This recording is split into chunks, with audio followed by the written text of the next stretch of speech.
Hello children, in this video we will do mutability of dictionary. What does mutability means? Mutability का क्या meaning होता है? इसका meaning होता है we can change the dictionary, right. हम डिक्शनरी को चेंज कर सकते हैं, डिक्शनरी के एलिमेंट्स को चेंज कर सकते हैं, उसमें चेंज कोई भी अमेंडमेंट कर सकते हैं, राइट। जैसे आप डिक्शनरी एग्जिस्टिंग जो आपके पास डिक्शनरी है उसमें और एलिमेंट्स को ऐड कर सकते हैं, उसके एग्जिस्टिंग एलिमेंट्स की वैल्यू को चेंज कर सकते हैं, या फिर उसके एलिमेंट्स डिक्शनरी के एलिमेंट्स को डिलीट कर सकते हैं, right. So first we have appending values in a dictionary और adding elements to dictionary. Means हम एक एग्जिस्टिंग डिक्शनरी मींस जो ऑलरेडी बनी हुई है डिक्शनरी के अंदर और एलिमेंट्स को ऐड कर सकते हैं, right. We can add new elements. Okay, अब आप लोग जानते हो कि डिक्शनरी के एलिमेंट्स किस फॉर्म में होते हैं, की वैल्यू पेयर में होते हैं। We have already done this, हमने ये पहले कर लिया था। Okay, we can add new elements to a dictionary using assignment as per the following syntax. Okay, अगर आपको new elements add करने हैं डिक्शनरी में तो उसका syntax क्या है? This is very simple. Dictionary name, dictionary का नाम, की जो आप न्यू की ले रहे हो इक्वल टू वैल्यू, उस की वैल्यू। ओके, अगेन डिक्शनरी का नेम, की, न्यू की and the value of that की। Fine. The key being added must not exist in the dictionary and must be unique. अब ये क्या कह रहा है कि जो आप की यहाँ पे ऐड करोगे वो क्या होनी चाहिए, वो यूनिक होनी चाहिए, वो पहले से डिक्शनरी के अंदर नहीं होनी चाहिए। फाइन। अगर आप ऑलरेडी एग्जिस्टिंग जो की है वो यूज करोगे तो यहाँ पे क्या होगा, उसकी न्यू वैल्यू, मतलब उस की वैल्यू चेंज हो जाएगी, न्यू एलिमेंट ऐड नहीं होगा बल्कि की वैल्यू चेंज हो जाएगी। तो व्हाट इज द रिक्वायरमेंट, अगर न्यू एलिमेंट ऐड करना है तो की क्या होनी चाहिए, यूनिक होनी चाहिए, डिक्शनरी में पहले से वो एग्जिस्ट नहीं करनी चाहिए। Fine. So here we have one example. हमने यहाँ पे एक डिक्शनरी ली है ईएमपी, जिसका नाम है EMP and it has 3 key value pairs. Name is the key, mark is the value, age is the key, 24 is the value, department is the key and sales is the value. Okay, so it has 3 key value pairs. Fine. Okay, तो अभी आपने क्या किया, EMP dictionary क्या है, EMP क्या है, dictionary का नाम। फाइन। उसके अंदर आपने की ली सैलरी, ओके, एंड उसको वैल्यू प्रोवाइड की आपने 40,000। Okay, again now you can सी हमने क्या किया, यहाँ पे एक न्यू की वैल्यू पेयर ऐड किया है डिक्शनरी के अंदर। EMP is the name of the dictionary, new की ली है सैलरी, ओके, एंड उसकी वैल्यू ली है 40,000। फाइन। अब जब आप ईएमपी को डिस्प्ले कराओगे तो यू कैन सी अब यहाँ पे हमारे पहले क्या थे, 3 वैल्यू पेयर्स थे, की वैल्यू पेयर्स थे, अब हमारे पास 4 की वैल्यू पेयर्स है। देखो, नेम की, mark is the value, age is the key, 24 is the value, department is the key, fine, sales is the value and salary is the key, that is added now. Okay, अब salary इसमें add हो गया, salary is the key and 40,000 is the value. Okay, so in this way we can add the value to the dictionary. Now we have one more example here. Write a program to add new student roll numbers and names in the dictionary D. Okay, created with roll numbers as key and names as value. क्या इस statement का क्या meaning है, हमारे पास already एक dictionary है D. Fine. Okay, और उसमें क्या है, रोल नंबर जो है वो की है और स्टूडेंट्स के नेम उसकी वैल्यूज है, रोल नंबर कीज है एंड स्टूडेंट नेम्स उसकी वैल्यू है। अब हमें क्या करना है, प्रोग्राम लिखना है डिक्शनरी के अंदर और नए स्टूडेंट्स के रोल नंबर्स और नेम्स ऐड करने का। फाइन। ओके, स्टूडेंट्स के roll numbers and names add करने का हमें प्रोग्राम बनाना है। Okay, so here we are. सबसे पहले हमने क्या किया, एक हमने डिक्शनरी बनाई एम्प्टी डिक्शनरी। ओके, ये आपका डी वेरिएबल है, हमने इसको इनिशियलाइज कर दिया एम्प्टी डिक्शनरी से। ओके, तो हमारा क्या बन गया, डी एक एम्प्टी डिक्शनरी बन गई है। ओके, नेक्स्ट हमने क्या किया, इनपुट फंक्शन की हेल्प से प्रॉम्प्ट डिस्प्ले कराया, हाउ मैनी स्टूडेंट्स, मतलब आपको इस डिक्शनरी के अंदर कितने स्टूडेंट्स का रोल नंबर एंड नेम्स लेने हैं। Fine. Okay, and you know input function always receive values as string. ठीक है, हमेशा क्या होता है, input function as a string value लेता है, तो हमें क्या करना है, हमें उसको इंटीजर में कन्वर्ट करना है। ओके, तो जो भी आप नंबर्स दोगे वो कहाँ पे जाके स्टोर होगा, एन में जाके स्टोर होगा। Fine, okay. Then you have the function. अब यहाँ पे हमने क्या करा है, फोर लूप को चलाया है। क्यों? क्योंकि हमें डिक्शनरी में वन बाय वन एंट्री करानी है। अभी हमारी डिक्शनरी क्या है, एम्प्टी डिक्शनरी है, और हमें क्या करना है, डिक्शनरी के अंदर वन बाय वन स्टूडेंट्स के रोल नंबर एंड नेम्स का की वैल्यू पेयर एंटर कराना है। ओके, तो उसके लिए हमें लूप चलाना पड़ेगा। तो सबसे फिर हमने क्या लिया है, फोर लूप लिया है, for a in range n. Okay, कहाँ तक लूप चलेगा, एन नंबर तक चलेगा। मतलब कितने आपने स्टूडेंट्स लिए हैं, थ्री स्टूडेंट्स लिए हैं, तो ये थ्री टाइम्स चलेगा। Okay, fine. तो आपने अब सबसे पहले क्या करेगा, ए फर्स्ट, यहाँ पे वेरिएबल ये है पहले, जैसे हम इसको अगर लेंगे इंडेक्स वैल्यू की, सबसे पहले फर्स्ट की वैल्यू लेगा, देन सेकंड की वैल्यू लेगा, देन थर्ड की वैल्यू लेगा, यहाँ पे जो ए वेरिएबल है। Okay, fine, okay. Now first, जब ये फर्स्ट की वैल्यू पेयर लेगा तो आपने क्या एंटर कराया है, फर्स्ट की वैल्यू पेयर पे आपने यहाँ पे हमने दो वेरिएबल लिए, रोल एंड नेम। ओके, और यूजर से इनपुट कराया enter roll number and names. Fine, user जो भी रोल नंबर और नेम एंटर करेगा, ओके, वो क्या होगा, रोल और नेम वेरिएबल में जाके स्टोर हो जाएगा। अब ये देखो, यहाँ पे हमने ईवेल फंक्शन का यूज किया। ईवेल फंक्शन का क्या यूज है, आप रोल नंबर एंटर करा रहे हो तो ईवेल उसको इवेल्युएट करके इंटीजर में कन्वर्ट कर देगा। नेम एंटर करा रहे हो तो उसको स्ट्रिंग ही रहने देगा। ओके, तो ये ईवेल फंक्शन क्या होता है, अपने आप इवेल्युएशन कर लेता है कि जो भी आप वैल्यू एंटर करा रहे हो वो किस पर्टिकुलर डेटा टाइप में चेंज होगी।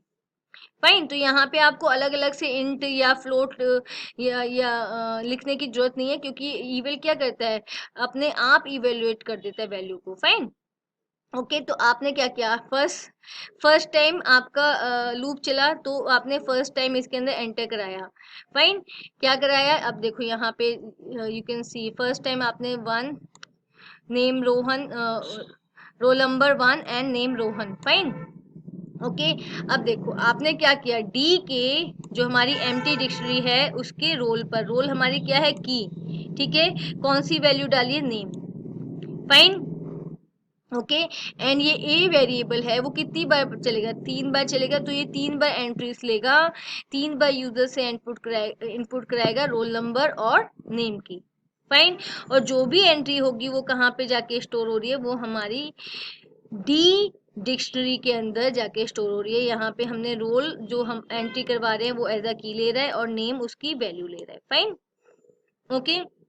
Now you can C next command क्या है, print created dictionary. Okay, and print D, print को डिक्शनरी डी को प्रिंट करा दिया। अब यहाँ पे देखो, सबसे पहले आपका प्रॉम्प्ट था how many students, how many students आपने दे दिए यहाँ पे थ्री। ओके, अब देखो ये हमारा थ्री टाइम्स लूप चला है, तो हमने थ्री टाइम्स वैल्यूज को इंसर्ट किया है, one Rohan, two Pooja, okay, and three Ashpreet. Okay, तो हमने थ्री टाइम्स ये वैल्यूज को एंटर कराया। फिर आपने क्या कर दिया, क्रिएटेड डिक्शनरी, आपकी डिक्शनरी यहाँ पे आ गई, you can see one Rohan, two Pooja and three Ashpreet, ये आपकी डिक्शनरी आ गई है। फाइन, अब देखो हमारी डिक्शनरी बन गई है, ठीक है, उसके अंदर थ्री वैल्यूज हैं, थ्री की वैल्यू पेयर्स है।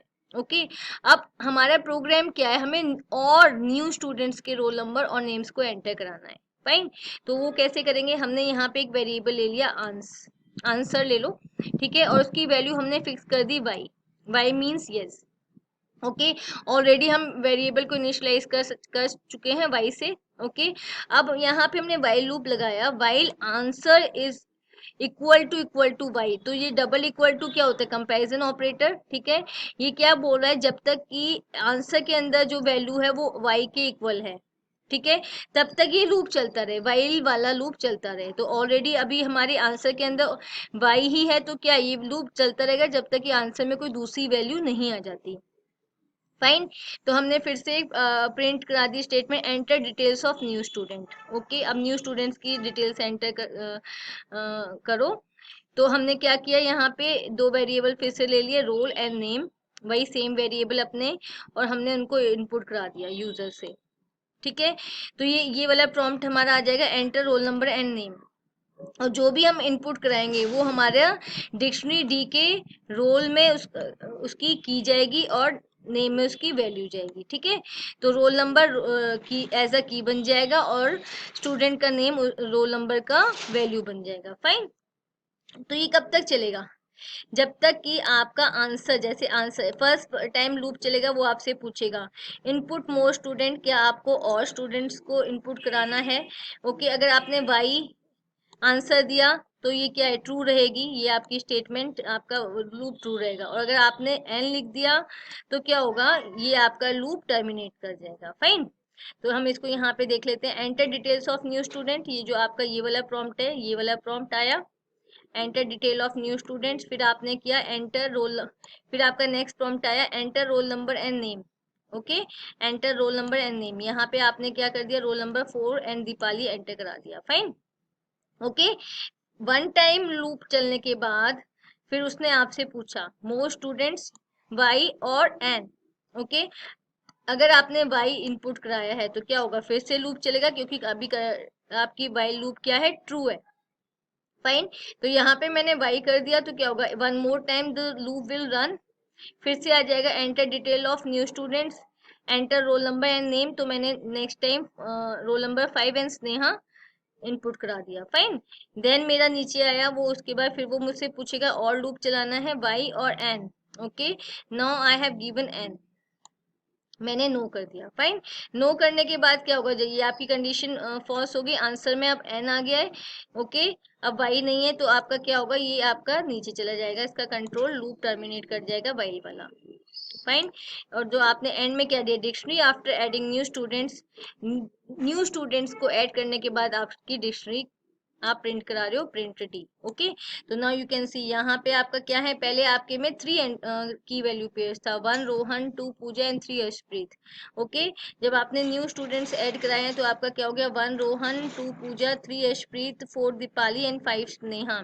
तो आपने टू मोर एंट्रीज इसमें करा दी हैं। फाइन, तो this is the example how you can, आपने एक पहले डिक्शनरी बनाई, उसमें 3 स्टूडेंट्स को की वैल्यू पेयर्स ऐड किए, राइट, एंड देन उसके बाद आपने 2 मोर उसके अंदर एंट्रीज की। ओके, तो what does it mean, it means dictionary is mutable. Dictionary एक म्यूटेबल कलेक्शन ऑफ एलिमेंट्स है, जिसमें हम एलिमेंट्स को चेंज कर सकते हैं, ऐड कर सकते हैं, डिलीट कर सकते हैं। ओके, ओके, अभी हमने देखा हम न्यू एलिमेंट्स कैसे ऐड कर सकते हैं डिक्शनरी में। Now the next thing is updating और modifying existing elements in a dictionary. Dictionary के अंदर जो एलिमेंट्स है हम उसको कैसे अपडेट कर सकते हैं, कैसे मॉडिफाई कर सकते हैं, कैसे उसकी वैल्यू चेंज कर सकते हैं, right. We can update a dictionary by modifying existing key value pair in a dictionary. Okay, अब इसको कैसे चेंज करना है, सिंटेक्स क्या है, डिक्शनरी का नाम, डिक्शनरी नेम, की एंड वैल्यू। तो आप क्या करोगे, की के अंदर एक डिफरेंट वैल्यू आप दे दोगे। Fine, in dictionaries the updation and addition of elements are similar in syntax. Okay, अभी क्या कर रहा है, जब एडिशन, जो आप एलिमेंट को ऐड करते हो, और अपडेशन दोनों सेम है। ओके, तो एडिशन जब आप करते हो, ठीक है, तो आपकी की क्या होनी चाहिए, यूनिक होनी चाहिए, वो पहले से डिक्शनरी के अंदर नहीं होनी चाहिए। फाइन, तभी आपकी न्यू वैल्यू आएगी, कि न्यू की वैल्यू पेयर ऐड होगा। बट जब आप अपडेशन करते हो तो क्या होता है, अपडेट क्या कर रहे हो, जो ऑलरेडी प्रेजेंट की है वही उसी को अपडेट करोगे, उसी की वैल्यू चेंज करोगे, तो अपडेशन। फाइन, अब नाउ यू कैन सी यहाँ पे हमारा जो सिंटेक्स है वो अपडेशन का और एडिशन का सेम है, बट दोनों में डिफरेंस क्या है, जब आप एडिशन करते हो तो आपका की जो होता है वो डिक्शनरी में पहले से प्रेजेंट ना हो। फाइन, और अपडेशन के अंदर क्या है, आपका की पहले से ही डिक्शनरी में होना चाहिए, तभी उसकी वैल्यू चेंज होगी। Fine, okay, now here we can take one example. यहाँ पे हमारी डिक्शनरी है EMP having the key value pairs, यहाँ पे की है name and mark is the value, age is the key, 24 is the value, department is the key and sales is the value. So it is having 3 key value pairs. Fine, अब हमने क्या किया, EMP में department, जो हमारा ये department है, department के अंदर पहले क्या था, सेल्स, अब हमने उसकी वैल्यू चेंज कर दी, हमने कर दिया अकाउंट्स। फाइन, ओके, तो सिंपली क्या किया, ऑलरेडी एग्जिस्टिंग हमारे पास की है, ऑलरेडी डिपार्टमेंट पहले से ही प्रेजेंट है, सेल्स की जगह हमने डिपार्टमेंट को किससे इनिशियलाइज कर दिया, अकाउंट से। अब जब आप ईएमपी को डिस्प्ले कराओगे, you can see name mark age 24, department is accounts now. Okay, तो क्या हुआ, वो अपडेट हो गई वैल्यू, सेल्स की जगह अब क्या आ गया हमारे पास, अकाउंट्स आ गए। Fine, Okay, for updation, the key must exist in the dictionary, otherwise new key value pair will be added to the dictionary. ये मैंने अभी आपको बताया है कि अपडेशन के लिए जो आपके पास की है वो पहले से डिक्शनरी में होने चाहिए, अगर नहीं है, ठीक है, तो क्या होगा, एक नया की वैल्यू पेयर ऐड हो जाएगा, instead of updation it will be addition. Fine, तो यहाँ पे देखो हमने एक एग्जांपल, ये हमारी डिक्शनरी है ईएमपी, जिसके अंदर आपके की वैल्यू पेयर्स है, name mark, key name is the key, mark is the value, age is the key, 24 is the value, department is the key, sales is the value.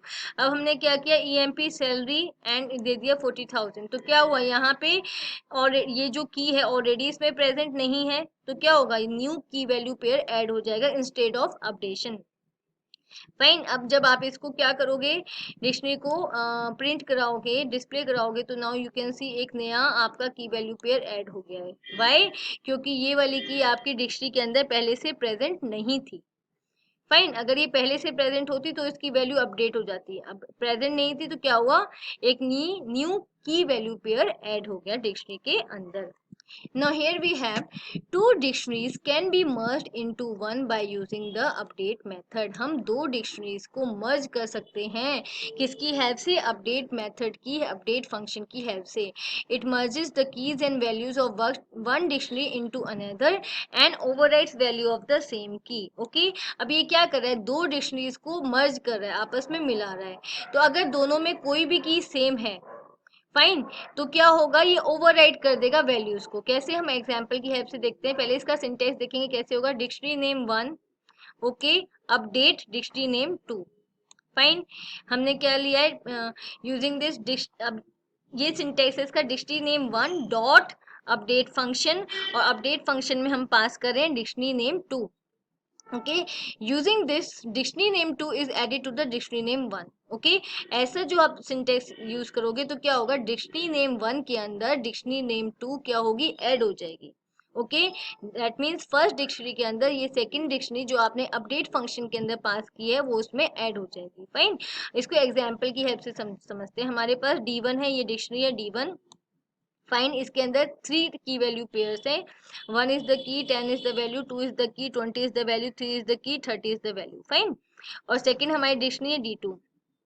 Okay, 4 and इसके अंदर दो की value pair है, 4, 40 and 550। अब हमने क्या किया, D1 update D2। Okay, तो क्या होगा, D2 D1 में ऐड होगी। अब जब आप प्रिंट करोगे D1 को यहाँ पे, तो आप देखो यहाँ पे 1, 10, 2, 20, 3, 30, ओके, 4, 40 एंड 550। अब D2 क्या हो गया, जो D2 थी हमारे D1 के एंड में जाके ऐड हो गई। ओके, मर्ज हो गई उसके साथ। फाइन, आपने क्या किया था, आपका क्या सिंटेक्स दिया था, D1 dot update D2। Okay, update function का यूज किया था, उसके अंदर D2 को पास किया, तो D2 क्या हो गई, D1 में जाके ऐड हो गई। फाइन, अगर आप D2 प्रिंट करते हो तो क्या है, D2 एज इट इज है, क्योंकि यहाँ पे अपडेट क्या हुई है, D1 अपडेट हुई है। ओके, D1 के अंदर D2 को मर्ज किया गया, but D2 as it is है। फाइन, तो in this way by using the update method you can merge the dictionaries together. Fine, अब हम एक एग्जाम्पल और देखते हैं। देखो यहाँ पे हमने डिक्शनरी ली है D1, 1, 10, 2, 30, 330। ओके, ये हमने इसके अंदर वैल्यूज लिए हैं, यहाँ पे की वैल्यूज पेयर है, 5 की है, 40 उसकी वैल्यू है, 6 की है एंड 60 इसकी वैल्यू है। Okay, this is our first dictionary and D2। 1 again, यहाँ पे देखो कीज क्या है, सेम है। ओके, 10 इसकी वैल्यू सेम है, बट देखो फर्स्ट की वैल्यू सेम है। देन आपकी की 2 है, इसमें भी ओके, D1 के अंदर 30 वैल्यू है, D2 के अंदर 20 वैल्यू है। ओके, अब जब आप अपडेट मेथड यूज करोगे, D1 अपडेट D2, फाइन, और D1 को प्रिंट कराओगे, तो यहाँ पे क्या है, देखो जो सेम प्रिंट कराने पर क्या है, जहाँ पे कीज वैल्यू सेम है वहां पे क्या होगा, वैल्यूज ओवरराइट कर जाएंगे। अब यहाँ पे 220 हो गया है, पहले क्या था, टू टू जो की थी उसकी वैल्यू क्या थी, 30। अब D2 जब इसमें मर्ज हुई तो D2 की वैल्यू ने D1 की वैल्यू को ओवरराइड कर दिया। Fine, now you can see the value of की 2 is replaced with 20 in place of, replace with 20 in the dictionary D1। Fine, तो क्या हुआ, यहाँ पे D2 की वैल्यू ने D1 की वैल्यू को ओवरराइड कर दिया है। फाइन, ओके, अब यहाँ पे 2 जो की है उसकी वैल्यू क्या आ गई, 20 instead of 230। Fine, okay, 230। Okay, अब जब आप D2 को प्रिंट कराओगे, देखो D2 में एज इट इज है, फाइन, क्यों D2 में कोई चेंज नहीं हुआ है, D1 के अंदर चेंज हुआ है। ओके, D2 के अंदर कोई भी चेंज नहीं हुआ है। तो जहां पे आप डिक्शनरीज को मर्ज करा रहे हो और डिक्शनरी की वैल्यूज क्या है, सेम है, फाइन। तो जो डिक्शनरी आप अपडेट फंक्शन के अंदर पास कर रहे हो वो आपकी फर्स्ट डिक्शनरी जिसके अंदर आप मर्ज करा रहे हो उसकी वैल्यूज को ओवरराइट कर देगी। Okay, okay, now we have done how we can add element to the dictionary, how we can change the value of the element of the dictionary, right? अब हम करेंगे हम element, how we can delete the elements from a dictionary। वैसे तो बहुत सारे methods हैं dictionary के elements को delete करने के लिए, बट यहाँ पे हम del कमांड का यूज देख लेते हैं। वैसे बहुत सारे और भी methods हैं, pop method है, pop item method है। Okay, these methods we will do later on. तो अभी यहाँ पे हम सिंपल डेल कमांड का यूज देख रहे हैं। To delete a dictionary elements that is a key value pair you can use the del command. Fine, आपको डिक्शनरी का कोई भी एलिमेंट डिलीट करना है तो आप डेल कमांड का यूज कर सकते हो। सिंटेक्स क्या है, del dictionary name and the key. Okay, तो जिस की को आप पास करोगे वो की वैल्यू पेयर क्या हो जाएगा, आपका डिलीट हो जाएगा। Fine, so here we have one example. यहाँ पे हमारे पास डिक्शनरी है D1। ओके, और उसके अंदर आपकी की वैल्यूज पेयर है, इनपुट इज द की, keyboard is the value, output is the की, printer is the value, fine, language is the की, Python is the value, OS is the key and Windows 8 is the value. Fine, आपने D1 को print कराई, ये आपकी dictionary आ गई है। Fine, okay, अब आपने क्या किया, ये स्टेटमेंट्स दिया डेल D1, और D1 के अंदर आपने पास किया इनपुट की। Okay, this one. ओके, तो क्या होगा, इनपुट की का की वैल्यू पेयर डिलीट हो जाएगा। अब जब आप डिक्शनरी को प्रिंट कराते हो यहाँ पे D1, यू कैन सी यहाँ पे इनपुट कीबोर्ड क्या हो चुका है, डिलीट हो चुका है। अब यहाँ ये कहाँ से स्टार्ट हो रही है, आउटपुट से। ओके, तो bye using the del command you can delete the item from the decay with del statement the key that we are giving to delete must exist in the dictionary, otherwise python raises exception that is की error. ये क्या बोल रहा है कि जब आप del statement का यूज करते हो तो जो भी आप की इसके अंदर पास करे वो डिक्शनरी के अंदर प्रेजेंट होनी चाहिए। अगर नहीं होगी तो क्या होगा, आपका एक्सेप्शन मतलब आपकी एरर आएगी। कौन सी एरर आएगी, की एरर आएगी। ओके, की एरर क्यों आएगी, क्योंकि आप वो की पास कर रहे हो जो डिक्शनरी के अंदर प्रेजेंट ही नहीं है। तो सिंपल आपने D1 डिक्शनरी ली। ओके, इसके अंदर आपकी की वैल्यूज पेयर है, input key, keyboard is the value, output key, printer is the value, language key, Python is the value, right. अब आपने क्या किया, डेल D1 आउटपुट, यहाँ पे आउटपुट की को पास कर दिया। ओके, डेल स्टेटमेंट में तो क्या होगा, आउटपुट की वैल्यू पेयर आपका डिलीट हो जाएगा, आउटपुट प्रिंटर डिलीट हो जाएगा। अब आपने D1 को जब प्रिंट कराया तो देखो यहाँ पे इनपुट कीबोर्ड, आउटपुट डिलीट हो चुका है, लैंग्वेज पाइथन एंड OS आपका विंडोज 8 आ गया। फाइन, ओके, अब आपने क्या किया, डेल D1 सॉफ्टवेयर, यहाँ पे सॉफ्टवेयर आपने पास कर दिया। सॉफ्टवेयर तो इस डिक्शनरी के अंदर की है ही नहीं। फाइन, अगर है ही नहीं तो क्या आएगा, आपका एरर आ जाएगा। You can see the error has come, की एरर। ओके, सॉफ्टवेयर, ये क्या कह रहा है कि यहाँ पे सॉफ्टवेयर की प्रेजेंट नहीं करते, इसलिए यहाँ पे की एरर आ गया है। फाइन, ओके, तो जो भी आप की पास करें वो डिक्शनरी के अंदर प्रेजेंट होनी चाहिए। अगर आपको कंप्लीट डिक्शनरी को डिलीट कराना है, ओके, तो आप कैसे कराओगे, आपको सिंपल क्या करना है, डेल स्टेटमेंट देनी है और डिक्शनरी का नाम देना है। ओके, तो क्या होगा, इससे आपकी पूरी की पूरी डिक्शनरी डिलीट हो जाएगी। फाइन, अगर आपको एलिमेंट्स नहीं डिलीट करने, पूरी डिक्शनरी को डिलीट करना है तो आप क्या क्या करना है, del and dictionary name. So here we are taking one example, हमारे पास ये D1 डिक्शनरी है। फाइन, ओके, आपने इस D1 को प्रिंट भी करा के देख लिया यहाँ पे। ओके, अब आपने क्या किया, डेल D1 को डिलीट कर दिया। उसके बाद जब आप D1 को डिस्प्ले कराओगे तो क्या आएगा, आपकी एरर आ गई है, नेम एरर आ गई है, name D1 is not defined. Okay, क्या कह रहा है, we can no longer use the dictionary D1 as no dictionary by this name exist now. अब यहाँ पे ये इस D1 को शो नहीं कर रहा है क्योंकि अब D1 एग्जिस्ट ही नहीं करती है, आपने डेल कमांड का यूज करके डिक्शनरी को डिलीट कर दिया। तो simple you have to write the del and the dictionary name, fine, to delete the whole dictionary. Okay, children, now we will meet in next video with our next topic. Okay, till then, bye bye.